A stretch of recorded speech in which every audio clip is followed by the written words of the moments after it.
Chapter 1, Part 2, The Original Eden, and the Serpent in the Garden. By Seth Lyon. Around the same time that Lucifer was getting up to his tricks over in Alpha Draconis, 4 billion years ago, Yahweh and the Patal were living on a gas and dust planet in the system Lyra. They were living 6th density at the time, so living on a gas planet wasn't a problem. But they decided to change their vibration to a 5th density state, and move to a 5th density planet in the system, in order to experience conditions that were closer to the state they were attempting to create life for.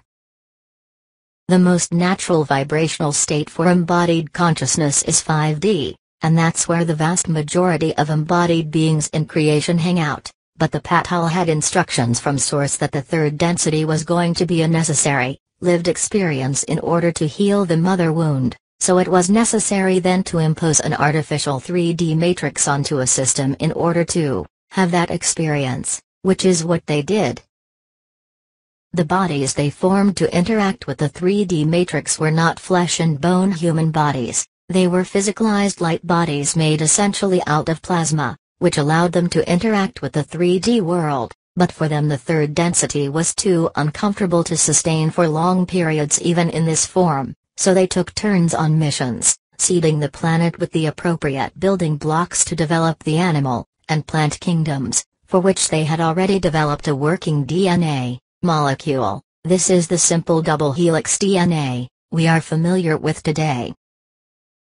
Their final goal was to create a DNA molecule that could allow for high-frequency consciousness to exist at the flesh and bone 3D level, and for that they needed something much more complex, a 12-strand DNA molecule. So they settled into their new home, laboratory, and gave the planet the name Eden.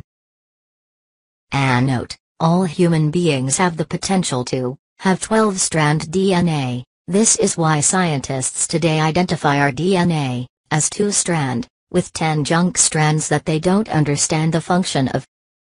These junk strands are actually just dormant, and can be awakened through consciousness. It would take Yahweh and his scientists about 3.5 billion years to achieve their goal. Why so long? First, you have to understand that these folks didn't experience time in the same way we do. Being immortal tends to give one a longer perspective, and quite a bit of patience, plus they could pop into other levels of density where time moved very differently, or where there was no time at all.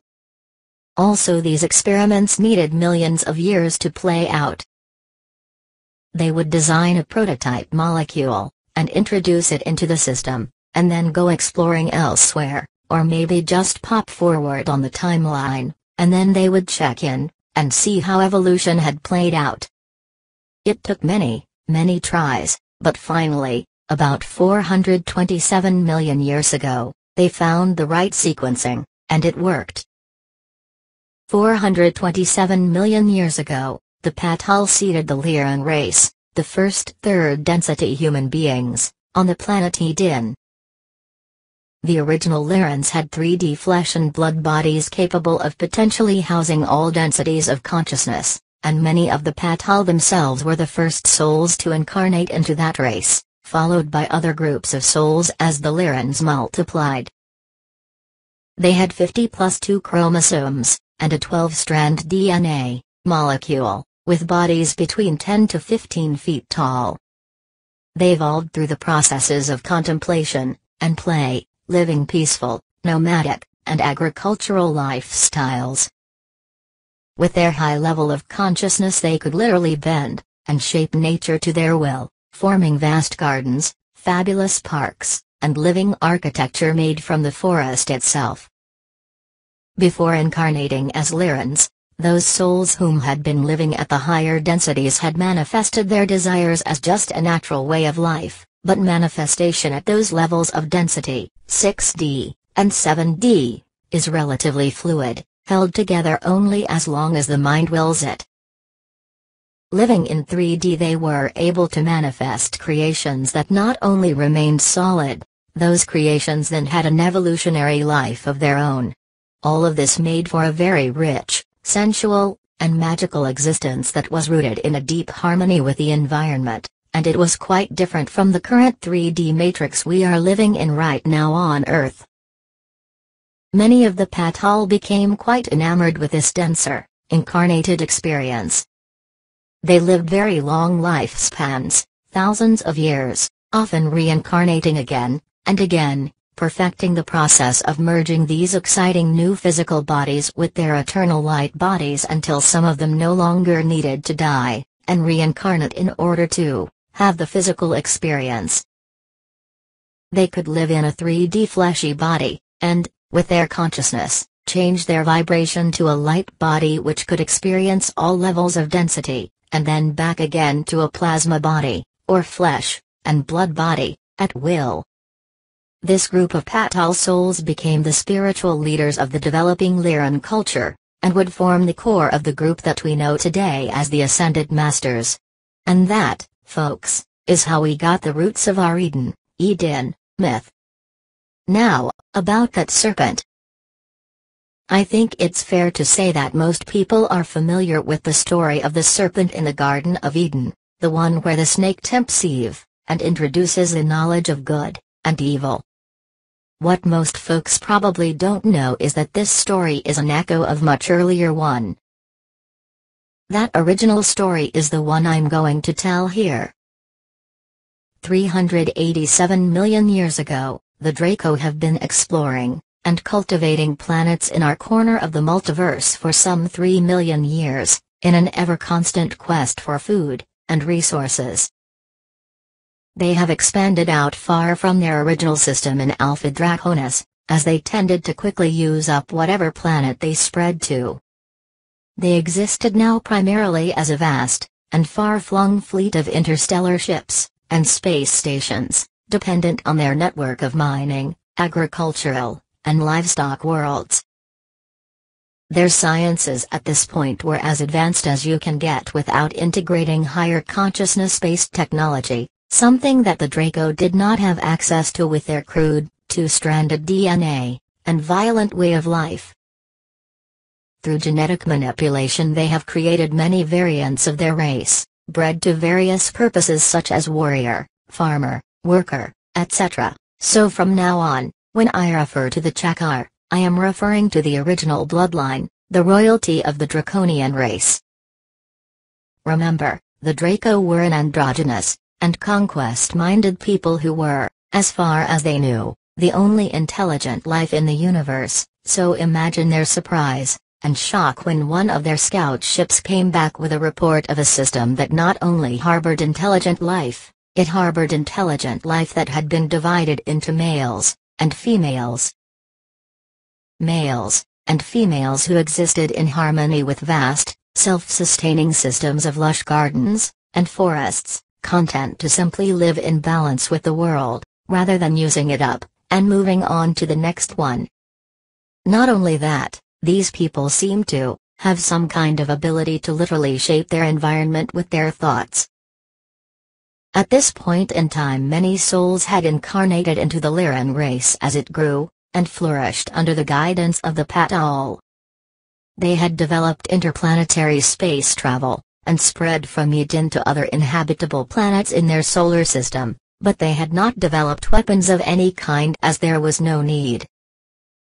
The concepts of violence, fighting, and war were unknown to them, there being no need for such things in a place where harmony and coexistence was the norm. They were, in other words, ripe for the taking. The Chakar, upon hearing the reports of the discovery of Lyra and its strange, soft inhabitants, decided that they must see this for themselves.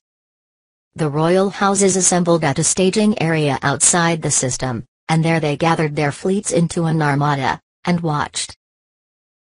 It was incredulous to the draconian mind that these creatures who had achieved interplanetary travel didn't seem to have any sort of weapons system, which is why they waited so long before making their move, to be sure.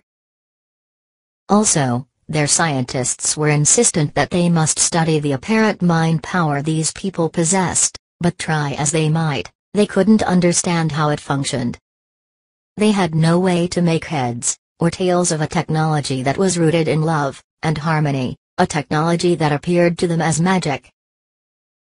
We know well from our own planetary history that when a powerful race encounters another race that it cannot understand, there is usually only one way that will play out, especially when the weaker race lives in a resource-rich environment. And so the conquest of Lyra began. The poor Lyrans welcomed their invaders at first, having no conception of ownership or property. They couldn't fathom that these new, apparently intelligent creatures would want to take their world from them. They didn't speak the same language either, so communication was an issue, and though many of the Lyrans were telepathic, the Draco were not, and the lizards' alien minds were incomprehensible to them, much like when Columbus' ships first arrived in the New World. The natives literally could not see them, their minds having no frame of reference, and though the empathic Lyrans could feel the Draconians' hostile intent, they could not understand it. Having no context, they thought that the Draco must be wounded, or frightened in some way. It's not hard to imagine what went down. The conquest of Lyra, that first slaughter of humans by reptilians, was the original Holocaust, of which there have been countless karmic echoes down through the millennium. A warning. This next part is especially intense and disturbing. The Chakar and their soldiers discovered that they quite enjoyed the taste of humans, who were soft and easy to kill, but there was an even darker side to their conquest. The Draco also discovered that they could get an intense high from the emotions of humans, particularly from the emotion of terror. Many Lyrans were tortured and eaten alive, the Draco gorging on the intense emotional vibrations like a kind of horrific psychic food and drug all in one, even as they feasted on the flesh. They got this high because the nature of their consciousness had already attracted the Asuras, or Archons, to them, who had set up etheric shop around the draconian consciousness grid, and encouraged their worst tendencies. This was their discovery of the dark energy that became known as Lush. This was the original Serpent in the Garden story. The Serpent was the reptilian race, who brought with them murder, torture, and war, introduced the knowledge of good and evil, hope and despair, fight, flight, and helplessness, and who embedded a polarized duality consciousness into the human psychic field, tying a knot of fear in our etheric DNA, which we still struggle with today. An interesting, and terrible, side note, I have heard that it was during this conquest that the irrational prejudice against redheads began. Those of the Lyran race who were red of hair also seemed to possess the strongest psychic abilities, making for the most intense high for the Draco. Once this was discovered, redheads were judged to be the most prized game. Unfortunately, once the Lyrans realized that the Draco were targeting redheads, the poor gingers often became outcasts among their own people, who had been driven into survival mode, in order to better protect the rest of the group.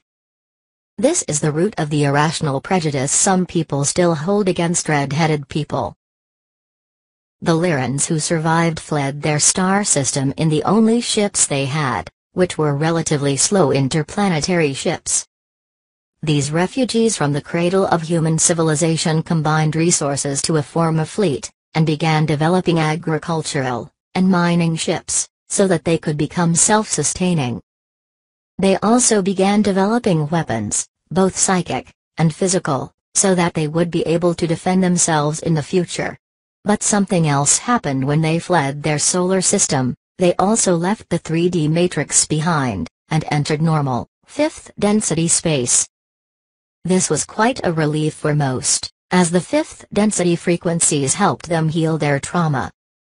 When this happened though, an imprint in human consciousness was formed that said that the 3rd density is inherently violent and dangerous, and that such 3D matrices were prisons. From that point on, until a group of Pleiadians imposed a 3rd density matrix on our own Earth much, much later, to function as a prison for their defeated reptilian foes in the Maldek, Mars War, all human civilizations have been 5th density, and the 99.99999% of our current embodied level of creation still is. I'm a big fan of the show Battlestar Galactica, both the old one and the new. As a kid I watched the 1970s version, and I deeply resonated with the story of a fleet of human refugees in search of a new home, fleeing from their old one which had been devastated by a viscous, unfeeling enemy. This is pretty much what happened for the folks from Lyra, at least at first. These refugees from the cradle of human life were able to escape their conquered home solar system, though they stayed within the local star cluster for some time. Over eons this fleet became fleets, hundreds of colonizing armadas that spread across the Milky Way.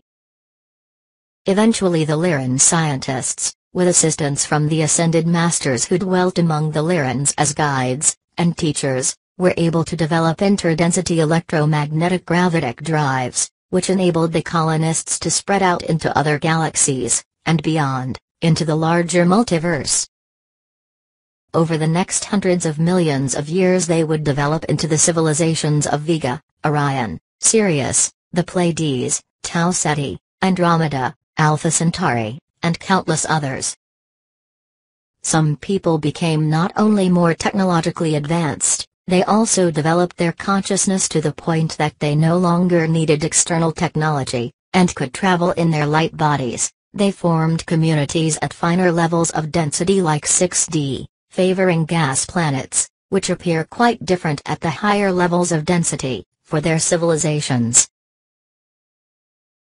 One group though, opted to settle closer to their original home, on a planet that orbited a sun within the local star cluster. These were the souls that had been the most deeply traumatized by the slaughter of their people, and couldn't long endure the hardships of a life of space travel. They developed tribal societies with strict taboos against developing any technology more advanced than handcrafted items. It would be hundreds of millions of years before they developed interstellar travel, and by the time they did, this branch of the ancient Lyrans had evolved into a race with feline features. Side note, all felines that live on our planet originated in the Lyran system. By the time that all of the children of Lyra had reached their respective planets, and developed into distinct races, and civilizations with different levels of technology and consciousness, many had forgotten about each other, and about their common ancestral history. Those that settled soonest though, they remembered in myth, and song their time in the Garden of Eden, and how they were put to flight by the invading Serpent. The only ones who remembered the details of what really happened were those whom had already fully developed and integrated their light bodies at the time of the invasion, the Ascended Masters, the souls of the Patal, the architects of our corner of the multiverse. Many of them stayed with the ships and the newly settled planets as teachers and spiritual advisors. Some incarnated into various developing races, while others journeyed throughout the universe, and explored new stars and planets, including our own. They found Earth to be a jewel of a planet, and delighted in its ecosystems, but they also found that it had already been discovered by another race, the Draco,